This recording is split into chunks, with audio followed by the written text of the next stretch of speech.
지금 굉장히 유혹이 많은 시기이기도 해요. 왜냐하면 안녕하세요, 고조원입니다. 오늘은 지식산업센터 이야기 한번 해보도록 하겠습니다. 여러분들은 지식산업센터 가보신 적 있으신가요? 저는 임장 몇 번 다녀온 적이 있는데 가서 직접 보면 백화점 같다는 생각 굉장히 많이 들었어요. 주차장도 넓고 새 건물에 사무실도 깔끔하고 층고도 굉장히 높아서 여러 법인 업체들이 많이 들어와 있습니다. 한때는 지식산업센터도 부동산 시장에서 인기가 굉장히 많아서 분양만 하면 완판이라고 불릴 정도로 인기가 많았었는데 지금은 마피를 내걸어도 마이너스 피를 내걸어도 안 팔리는 상황이 되었다고 해서 내용에 대한 부분 정리하고 한번 이야기를 해보려고 합니다. 경매 시장에서도 지식산업센터가 많이 나오고 있는데 문제는 많은 분들이 이렇게 생각을 한다는 거예요. 이렇게 싼데 누군가는 들어오지 않을까?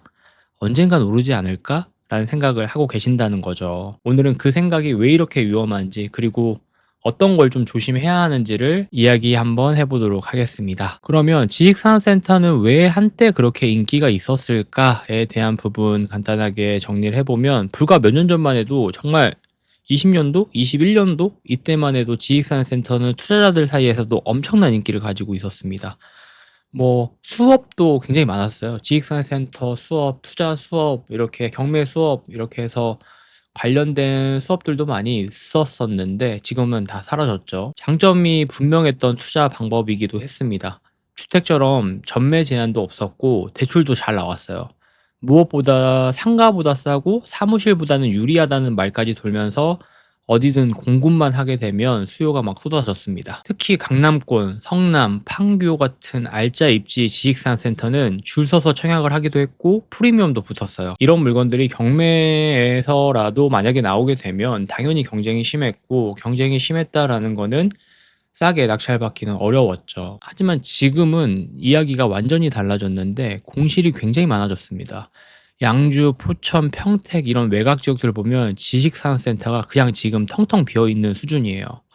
실제로 최근 기사에 따르면 포천은 공실률이 74%고 양주는 64%나 돼요. 평택도 거의 절반 이상이 비어있다고 합니다. 74%, 64%는 굉장히 큰 수치입니다. 어떻게 보면 50%가 넘는다는 것 자체도 100곳 중에 50곳이 비어 있다는 거잖아요. 절반만 비어 있고, 예를 들어서 우리가 백화점이나 이런 데 가서 100곳의 상가가 있는데 50개의 상가가 비어져 있고 아무것도 들어와져 있지 않은 겁니다.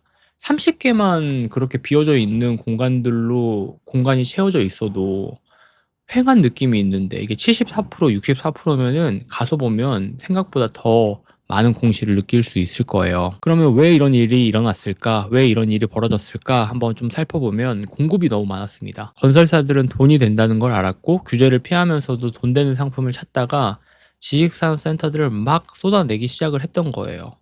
하지만 문제는 그 지역엔 입주할 회사가 없었다는 거죠. 공장도 아니고 오피스도 아니고 애매한 위치의 지식산업센터 같은 경우는 기업들 입장에서도 굳이 들어갈 이유가 없는 거죠. 그리고 지식산업센터 같은 경우는 입주 제한 규정도 있습니다. 모르시는 분들 이거 굉장히 많을 텐데 아무나 들어올 수가 없어요. 지식산업센터 같은 경우는 산업단지 안에 있는 센터라면 정해진 업종이 아니면 입주가 안 돼요. 예를 들면 병원, 카페, 네일숍 같은 업종은 안 되고요. IT, 제조업, 물류업 같은 산업 성격의 회사만 가능합니다. 그러면 들어올 수 있는 업체들이 제한적이기 때문에 좀 곤란하죠. 경기 고양시는 그나마 회계, 세무, 서비스까지 허용은 하지만 대부분 지역은 굉장히 제한적이에요. 모르고 임대를 놨다가 허용 업종이 아니라서 벌금 물고 퇴거까지 시키는 경우를 많이 봤습니다. 그리고 경매하는 사람들의 가장 큰 착각이 될 수도 있어요. 싸게만 사면 된다 라는 착각. 경매에서 지식산업센터가 지금 막 쏟아지고 있는데 분양가보다 30% 이상 싸네? 괜찮은 거 아니야? 이렇게 생각하시는 분들이 굉장히 많은데 이건 정말 위험한 생각입니다. 근데 내가 싸게 샀다라고 하면, 들어온 세입자가 없다라고 하면 이거 아무 의미 없는 거잖아요. 임대 수익은커녕 관리비만 진짜 몇십만 원만 나가고 공실로 비워두면 가격도 떨어지고, 지식산업센터 같은 경우는 관리비도 굉장히 비싸기 때문에 1년, 2년 이렇게 공실이 발생을 하게 되면 관리비나 이자 이런 것들에 의해서 굉장히 큰 손실이 나는 경우도 많습니다. 특히 지금은 전반적으로 수요 자체가 위축이 되어져 있고 여러 가지 대출 규제가 많이 나와져 있는 상황이기 때문에 예전처럼 '누군가는 들어오겠지.'라는 기대 자체가 통하지는 않는 것 같아요. 경매를 한다라고 했을 때 지식산센터 관심이 많이 생길 거예요. 왜냐면 원래 사람들이 사고 팔다 하던 가격이 있고 그 가격보다 지금 싸게 낙찰받을 수가 있고 '싸게 낙찰받는다.'라고 하면 '기다릴 수 있는 여력이 될 수 있지 않을까?'라고 생각할 수 있는데 저는 항상 이런 물건들은 초보자들은 좀 피해야 된다고 생각을 합니다. 복잡하고 특수 물건 같은 경우는 피해야 되는데 명도 같은 경우도 일반 주거용에 비해서는 쉽지가 않고 수요 예측도 어렵고 무엇보다 입주 조건이 까다롭기 때문에 잘못 사면 이자만 내고 관리비만 내고 끝나는 경우도 많습니다. 내가 경매로 이 물건을 샀지만 내가 경매를 당하는 일은 상가나 특수 물건 같은 경우는 너무나 많아요. 당장은 돈을 주고 싸게 샀다고 해도 그다음 단계가 너무 어려워요. 그러면 '굳이 이런 물건들을 해야 할까?'라는 본질적인 문제점에 대해서도 한번 생각을 해 보시면 좋을 것 같아요. 그럼 어떤 물건이 좋을까요? 저는 항상 얘기하는 게 주거용부터 해 보세요. 여러분들이 잘 알고 있고 내가 살았던 곳, 내가 살아갈 만한 곳 이런 것들 위주로 해서 한번 봐 보시면 좋을 것 같고 주거용 물건들 중에서도 뭐 아파트, 빌라, 다세대 주택 다양하게 많잖아요. 특히 대항력이 없어야 됩니다. 물어줄 돈이 없어야 되고 여기 주거용 물건들 중에서도 막 물어줄 돈 있는 것들 특수 물건들 해서 수익률이 높은 것 때문에 유혹이 발생을 하고 이거를 선택하는 분들도 많이 있지만 제가 항상 얘기 드리고 싶은 거는 쉬운 물건들부터 하세요. 이게 쉬운 물건이라고 해도 경매라는 것 자체가 일반 사람들은 많이 하려고 하는 재테크 수단이 아니기 때문에 충분히 꾸준히만 입찰하고 내가 포기만 하지 않으면 경매로 돈을 벌 수가 있습니다. 그리고 이런 것들이 자신이 없다, 내가 좀 어려운 것 같다라고 하면 수요가 확실한 지역들이 있죠. 역세권이나 학군 근처나 생활 인프라가 좋은 곳들, 이런 곳들 위주로 해서 한번 체크를 해보시면 좋을 것 같고 이런 물건들은 임대도 잘 되고 리스크도 낮아요. 지식산센터처럼 덩치가 크고 내가 누군가한테 자랑할 수가 있겠죠. 지식산센터 같은 경우는 내가 이 상가나 이 센터의 임대인이다 이렇게 자랑할 수는 있지만 훨씬 더 주거용이 더 안전해요. 그러니까 주거용 먼저 한번 해 보시고 주거용으로 경험을 좀 쌓아 보시고 이런 것들에 대해서 경험이 좀 쌓이다 보면 특수 물건이나 어려운 물건들, 상가나 이런 것들 할 수 있으니까 너무 조급하게 이런 물건들 들어가지 않으셨으면 좋겠습니다. 지금 굉장히 유혹이 많은 시기이기도 해요. 왜냐하면 아까도 얘기했다시피 감정가나 시세보다 굉장히 많이 떨어져 있는 상황이기 때문에 임장을 한번 가 보세요. 지식산센터 지금 임장 한번 가 보시면 제가 굳이 뭐 말리지 않아도 뭔가 쎄한 거 많이 느끼실 수 있을 것 같고 비어 있는 공실이 그렇게 많은데 내 공실이 선택받을 수 있을까요? 경매로 아무리 싸게 산다고 해도 그런 것들은 위험할 수가 있습니다.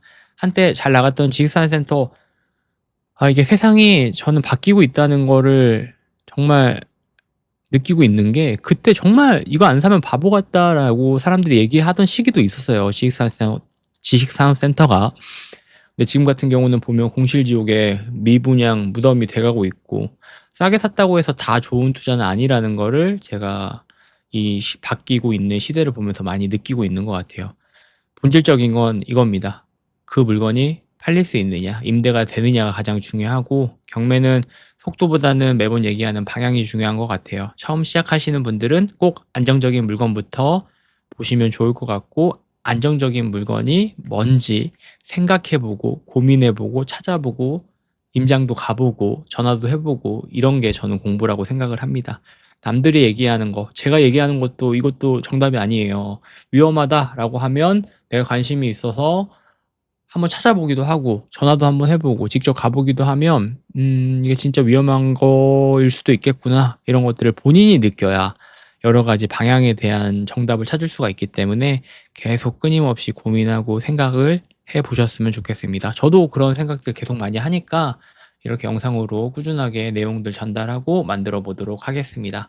지식산센터 조심하시고 주거용 물건부터 해 보시고 주거용 물건들 중에서도 특수 물건 아닌 물건들 항상 먼저 접근해 보시고 우선순위에 두셨으면 좋겠습니다. 이제 여름 많이 지나고 이제 가을 곧 있으면 금방 올 것 같아요. 임장 많이 다니시고 저도 임장 많이 다니면서 영상 많이 찍어 보도록 하겠습니다. 오늘도 긴 영상 봐주셔서 감사하고 내일 또 좋은 부동산 이야기로 돌아오도록 하겠습니다. 감사합니다.